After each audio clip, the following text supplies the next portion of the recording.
கர்த்தர் நல்லவர். இயேசு கிறிஸ்துவின் இனிய நாமத்தில் உங்க எல்லாருக்கும் இந்த புதிய மாதத்தினுடைய அன்பின் நல்வாழ்த்துக்களை நான் சொல்லிக் கொள்ளுகிறதுல ரொம்ப சந்தோஷப்படுகிறேன்.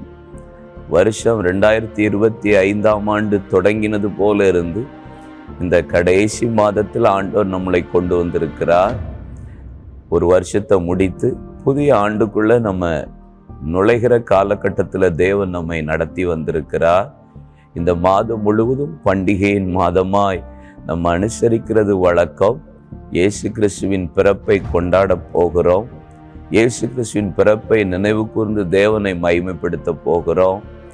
சபையில் பயங்கரமான அரேஞ்ச்மெண்ட்ஸ் எல்லாம் இருக்கும்.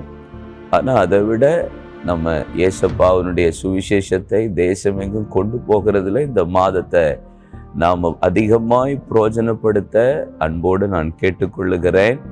இந்த புதிய மாதத்துக்கு ஆண்டவர் நமக்கு கொடுக்கிற வாக்குத்தத்தம் அநேக வார்த்தைகள் நம்மளை உற்சாகப்படுத்துகிறது, பலப்படுத்துகிறது.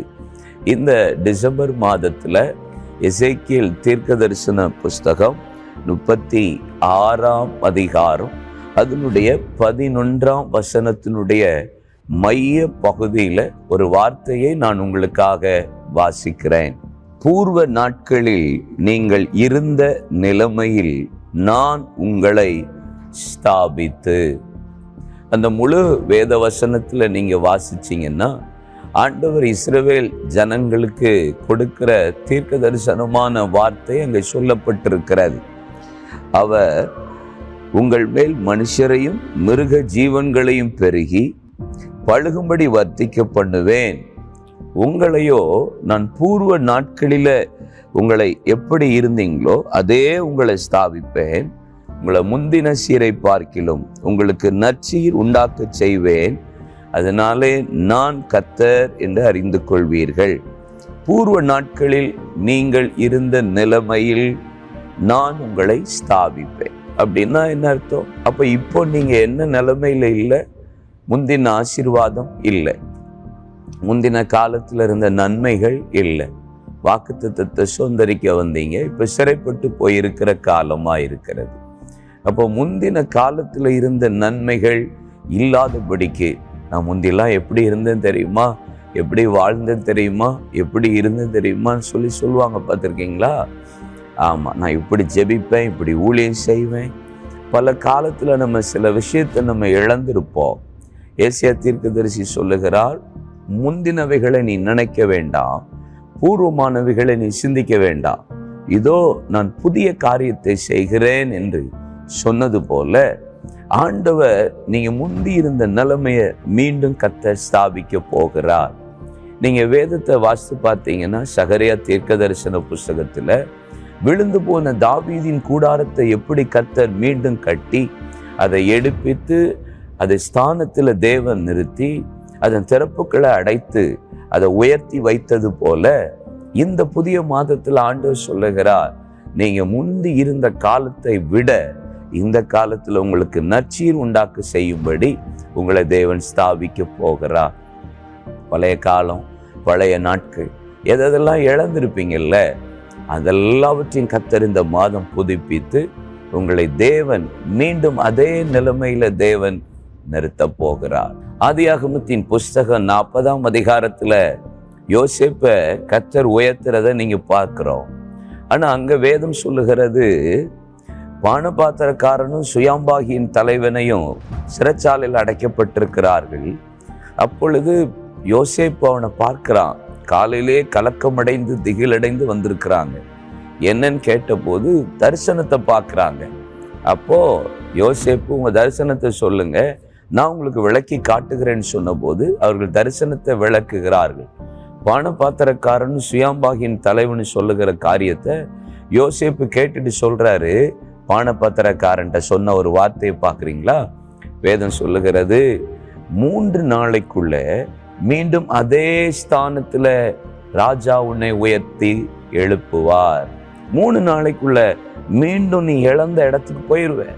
3 நாளைக்குள்ள நீ விட்டு வந்த அந்த ஸ்தானத்தை மீண்டும் உனக்கு ஆண்டவர் தரப்போகிறார்.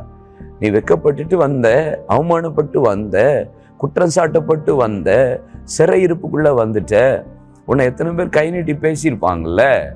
ஆனா தீர்க்க தரிசன வார்த்தை யோசேப்பு மூலியமா வெளிப்படுது. 3 நாளுக்குள்ள நீ ஸ்தாபனம் அதே இடத்துல ஸ்தாபிக்கப்படுவாய், மீண்டும் அதே இடத்துல போய் நிறுத்தப்படுவாய், மீண்டும் நான் உன்னை கட்டுவேன்.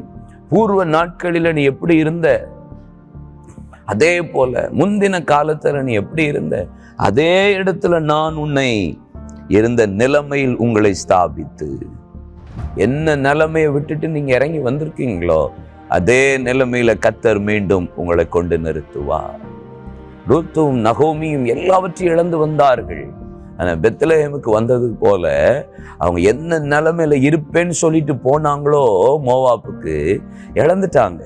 ஆனா கர்த்தர் போவாசி மூலியமா இழந்த நிலைமையை காட்டிலும் முந்தின சீரை பார்க்கல நச்சீர் உண்டாக்க பண்ணினார் அல்லவா. இந்த புதிய மாதமும் ஆண்டவர் உங்களை பார்த்து சொல்லுகிறார், பூர்வ நாட்களில் இருந்த நிலைமையில மீண்டும் நான் உங்களை ஸ்தாபிப்பேன், நான் உங்களை நிறுத்த போறேன்றார். கலங்கியிருக்கீங்களா? இனிமே எங்க கிடைக்கும் சொத்து, எங்க வரும், திரும்ப அந்த போஸ்டிங் எப்படி கிடைக்கும், இழந்த நன்மை எப்படி வரும்? கண்டிப்பா இந்த மாசம் செய்ய போறாரு. கவலையே படாதீங்க, நிச்சயமாய் முடிவு உண்டு. உங்க நம்பிக்கை வீண் போகாது. ஆண்டவர் அதுதான் நம்மகிட்ட பேசியிருக்கிறார் போன மாதம். இந்த மாத கர்த்தர் நமக்கு சொல்றது, மீண்டும் நான் ஸ்தாபிக்க போறேன். கலங்கவே கலங்காதீங்க, கலங்கவே கலங்காதீங்க, பயப்படவே பயப்படாதீங்க. பூர்வ நாட்களில அப்படின்னா இழந்த காலத்துக்கு ஈடாக எல்லாவற்றையும் கர்த்தர் தந்து உங்களை ஸ்தாபித்து நிலை நிறுத்துவார். கர்த்தர் உங்களோடு இருந்தது, உங்களை தைரியப்படுத்துறார். இந்த புதிய மாதத்துல சோர்ந்து போகாம இருங்க. நான் உங்களுக்காக நான் ஜெபிக்கிறேன். அன்பின் பரலோக பிதாவே, இந்த நல்ல ஆசீர்வதிக்கப்பட்ட இந்த கடைசி மாதம், இந்த வருஷத்தின் கடைசியில உம்மை நோக்கி பார்க்கிறோம் சுவாமி. ஆண்டவரே, எதெல்லாம் கடந்த மாதங்களில் இழந்ததோ, ஸ்தானங்கள், ஆசீர்வாதங்கள், நன்மைகள், ஆண்டவரே சுகங்கள், ஆரோக்கியங்கள், எங்க பிள்ளைகளை மீண்டும் அதே ஸ்தானத்துல ஆண்டவரை நீ நிறுத்த போகிறதற்காய் ஸ்தோத்திரம். அதே இடத்துல ஸ்தாபிக்க போகிறேன். தடம் தெரியாம ஆக்கிருவோன்னு சொன்ன சத்துருக்களுக்கு முன்பாக அதே இடத்துல உடைய பிள்ளைகளின் தடத்தை நீ பதிக்க பண்ண போகிற தயவுக்காய் ஸ்தோத்திரம்.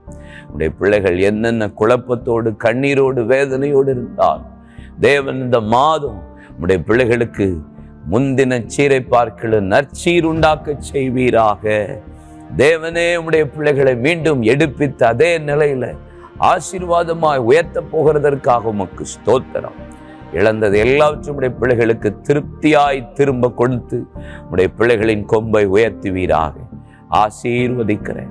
வியாபாரங்களிலும், வேலைகளிலும், கையின் பிரயாசங்களிலும், படிப்பிலையும் எங்க பிள்ளைகளை அந்த இடத்துல நிறுத்துங்கப்பா. பொய்யாய் குற்றச்சாட்டப்பட்டு ஆண்டவரே ஒருவேளை ஸ்தானத்தை இழந்திருக்கலாம், திரும்பி மீண்டும் அதே இடத்துல கர்த்தர் நிறுத்தி ஆசீர்வதி. உடைய நாமம் மகிமைப்படட்டும். இயேசு கிறிஸ்துவின் நாமத்தில் இந்த மாதத்தில் உங்களுடைய பிள்ளைகளை வாழ்த்தி ஆசீர்வதிக்கிறேன். என் நல்ல அருமை பிதாவே, ஆமேன்.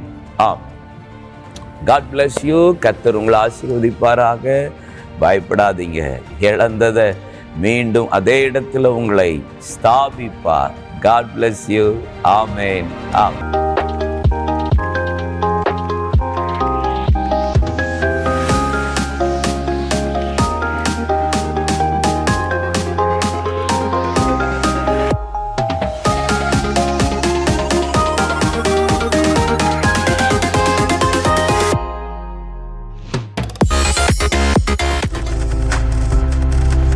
நீங்கள் பார்த்து கொண்டிருப்பது உங்கள் ஜாய் டிவி. உங்கள் துக்கம் சந்தோஷமாய் மாறும்.